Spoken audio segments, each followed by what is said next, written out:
I was so determined. I was so determined not to be stopped. What I feel is an achievement. It's what God gives you. I will have to drive all the way to Isolo and sell my 6 bottles of juices. One of the things that happens to children when their parents are separated or divorced is if one parent could leave, they just believe that the other parent can also leave. I'm one of those girls who's been encouraged by men all my life. I scored the highest mark, but they refused to take me because I'm from the West. I think one of the things that has kept me going, honestly speaking, is hard work. When I presented the CP wheelchair, you need to see how she jumped at me. I think the most important one for me was learning to stand up for myself.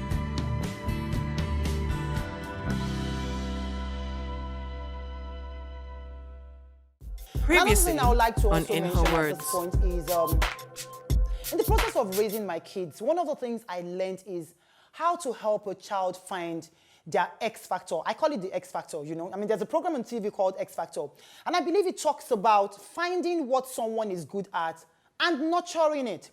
You know, I noticed as they were growing older that I had 2 completely different personalities in my children. One was very outspoken. The younger one, she's the one that has the mic every time. She's the one that can give a speech. She's the one that can express herself. And the older one was quieter, reserved. But I knew there was strength in there. And I also knew that it was challenging for him to grow up in a household where his younger sister was getting all the prizes, you know. And I had to pay attention to that.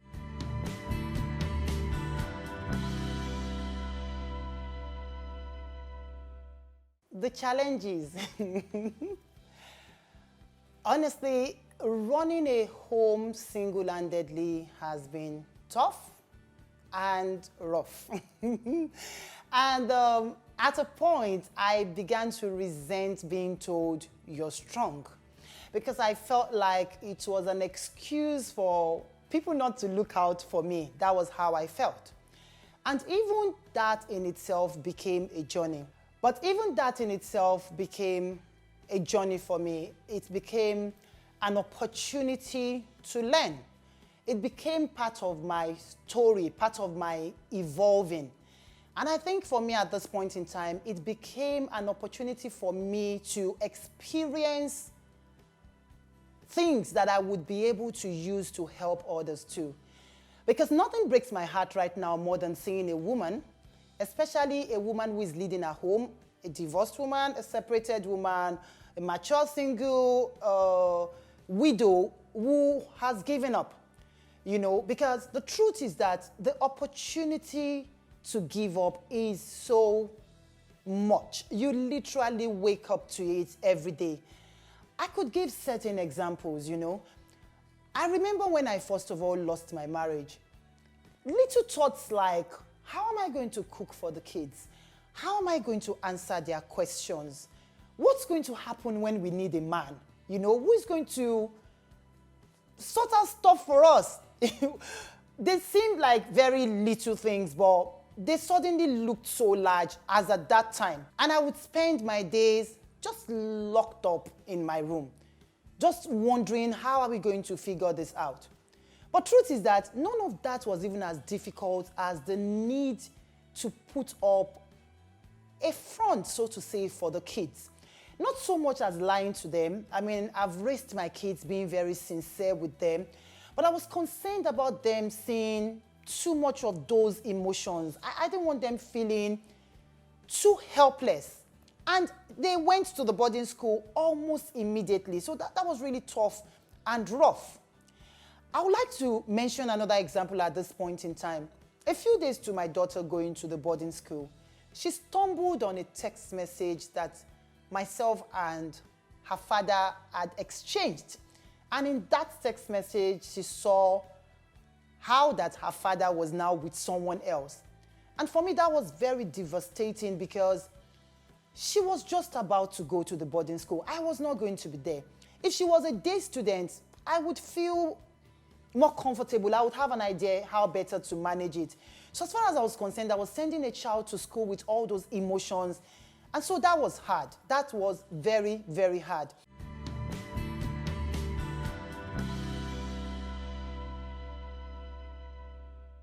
You are watching Inhawords. on W, where all women share their story and experience. Keep watching W. W, everything woman. Follow us on all our social media page at W Now. Leave a comment, like, and subscribe to our YouTube channel at W Now. Hit the notification bell to get new updates. Keep watching W, everything woman.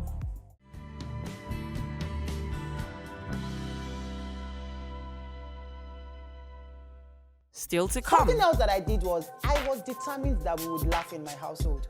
I'd always been the serious one, that dad was more of the playful person. I'd always been the serious one, maybe because I felt like I was overwhelmed with responsibilities, bills to pay. I felt like everything rose and fell on me. But at this point in time, while I was still handling the challenges, it was also critical for me to create an ambience in the house that the children could call home. Because I like to say that outside is already tough. We can't come back home and it will be tough again. So now when I hear people saying things like, if you go to Tinu's house, you literally sit on the floor and you will be laughing. We practiced it. You are watching W, the Woman channel, that brings you all the facts, figures, and information about women. W, everything women. Woman, adult female human species, very positive, built to overcome obstacles, strong-minded, yet soft-hearted, almost always driven by a cause. Over 765 million of the world's 796 million illiterates are women. 60% of chronically hungry people are female. 33,000 underage girls get married every day. Can the disparity be closed? Yes, it can. It will take 108 years journey if we start now.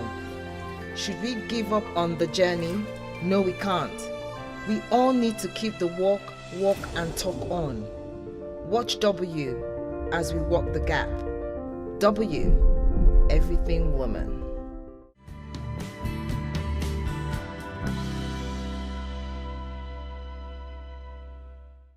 Another thing that was hard was when my son went to the hostel. For the first 1 year, he couldn't understand. He told me many years later that he felt like, what did I do to mommy that she tossed me into the boarding school? But you see, it was important for me not to overparent. I didn't want to suffer from overparenting. I didn't want to protect them from their challenges because I also knew that their challenges were going to, if well managed, their challenges was going to help them evolve into whatever it is they wanted to become. Someone once said something that we give our children everything except our challenges, and we forget that it's our challenges that made us. I remember praying one day and I'm like, God, why did you allow her to see that text? It was on my phone. She doesn't usually hold my phone. And I just had this peace in my mind that let it be. Because I learned along the line that no matter how much I loved them, I couldn't protect them from pain.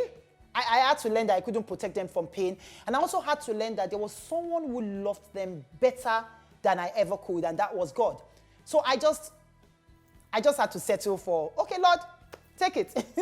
Sort them out anyhow you want to.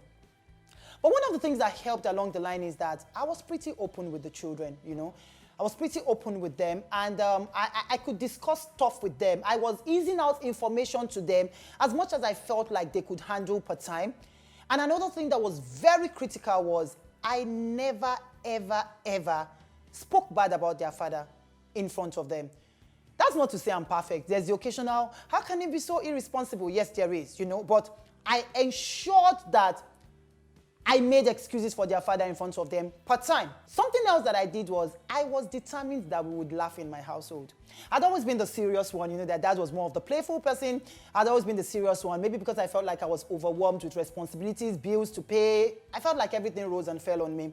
But at this point in time, while I was still handling the challenges, it was also critical for me to create an ambience in the house that the children could call home. Because I like to say that outside is already tough. We can't come back home and it will be tough again. So now when I hear people saying things like, if you go to Tinu's house, you literally sit on the floor and you will be laughing. we practiced it. It was not natural. We had to learn to laugh. We had to learn to play. I had to learn to watch movies. I don't like watching movies. You know, I had to learn to get involved in their lives. And I had to learn to literally put my hand inside their mouth and make them talk. And another thing I also did was, that is not a taboo word.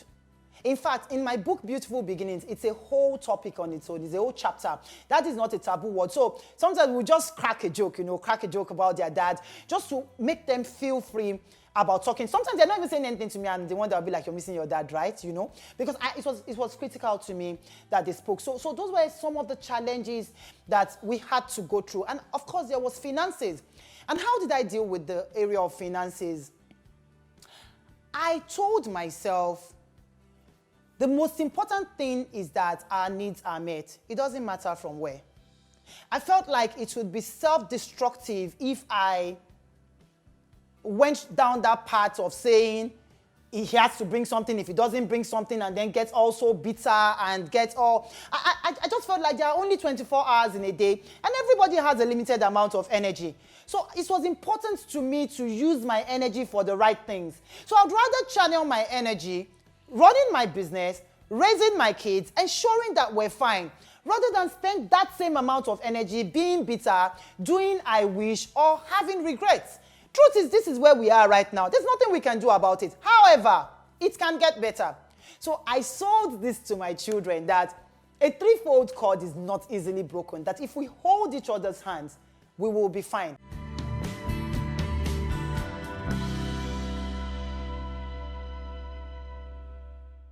On all our social media page at W Now. Leave a comment, like, and subscribe to our YouTube channel at W Now. Hit the notification bell to get new updates. Keep watching W Everything Woman.